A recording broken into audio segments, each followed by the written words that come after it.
Hoy vamos a meternos de lleno en una historia que parece de película, la de cómo una fe minoritaria que empezó en los rincones más humildes de la sociedad terminó convirtiéndose en la religión oficial del imperio más poderoso que el mundo había conocido. La pregunta que nos va a guiar es esta, y es una pregunta enorme.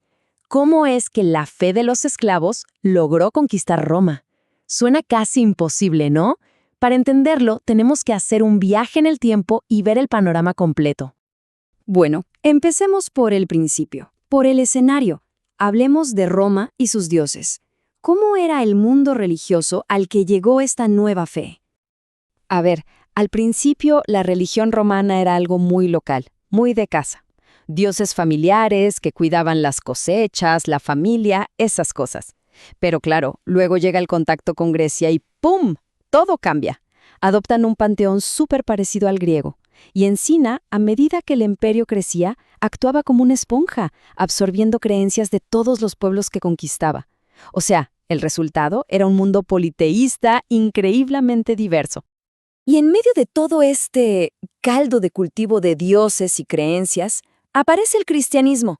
Pero ojo, no llega por la puerta grande. No, para nada. Sus primeras raíces se aferraron a la gente más humilde, a los que nadie miraba, los esclavos, los campesinos. Y aquí, justamente aquí, está la clave de su éxito inicial. El cristianismo ofrecía algo muy poderoso, una promesa para los oprimidos. Entonces, la pregunta es obvia. ¿Por qué esta nueva religión tuvo tanto éxito en dar consuelo y no las otras que ya existían?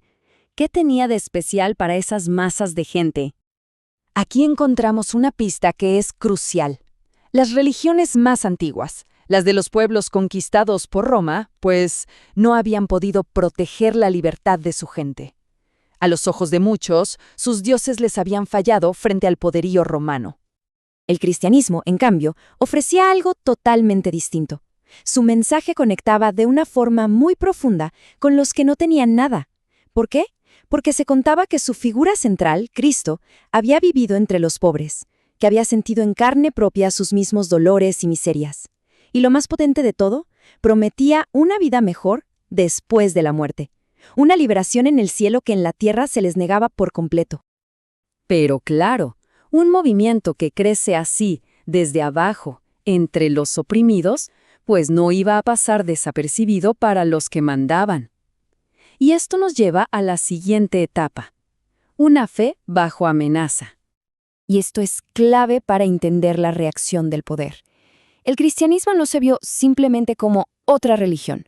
No, para las autoridades surgió como un movimiento de protesta de las masas explotadas contra el injusto régimen social.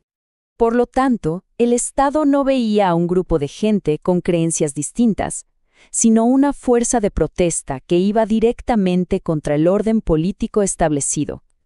Eran, en pocas palabras, un peligro, un desafío a la autoridad del emperador. Y la consecuencia de ser vistos así fue inevitable. Y fue brutal. Los cristianos fueron perseguidos. Y muchísimos, pero muchísimos, fueron asesinados por su fe. Pero entonces, cuando la historia parecía ir en una dirección muy clara, da un giro de 180 grados, uno totalmente inesperado. Pasamos de la persecución a la alianza. ¿Cómo pasó esto? Vamos a verlo. Esta línea de tiempo lo resume de una forma increíble. Fíjense, siglo II, la fe se extiende discretamente entre los pobres. Poco después, ¡pum!, persecución. Son vistos como una amenaza y la respuesta es violenta. Pero para comienzos del siglo IV, el panorama cambia por completo y surge una alianza con el mismísimo imperio. El proceso culmina en el año 380, cuando se convierte en la religión oficial. Es un vuelco asombroso en menos de 200 años. Entonces, ¿qué pasó? ¿Qué provocó este giro tan radical? Bueno, la respuesta está en el poder y la estrategia política. Para el siglo IV, la Iglesia ya había crecido tanto, se había vuelto una fuerza social tan influyente que el imperio ya no podía permitirse el lujo de luchar contra ella. De hecho, algunos emperadores muy astutos vieron en esta fe unificadora una herramienta poderosa para cohesionar un imperio que era enorme y que se estaba rompiendo. Ignorarla ya no era una opción. Y así llegamos al capítulo final de esta increíble transformación, El cristianismo ya no como una secta perseguida, sino como la religión oficial del imperio. Y si hay una fecha que lo cambia todo, un año que marca el antes y el después definitivo, es el 380. Fue en ese año cuando el emperador Teodosio tomó la decisión final. Promulgó el Edicto de Tesalónica, declarando el cristianismo como la única religión oficial del Estado. Imagínense, aquello que había nacido en los márgenes y sido perseguido en las catacumbas, ahora era la ley del imperio más poderoso del planeta. El cambio social que esto provocó fue monumental. Piénsenlo por un segundo. La fe que empezó como una religión de esclavos y campesinos, de repente le abría las puertas de par en par a las clases en el poder. La élite romana entró en la iglesia, y claro, con ellos modificaron su estructura y su futuro para siempre. Y todo esto nos deja con una última pregunta, una para la reflexión. Al aliarse con el poder, con esa misma estructura que originalmente desafiaba, ¿se transformó para siempre el mensaje original del cristianismo? Es una pregunta que sin duda sigue resonando a través de los siglos.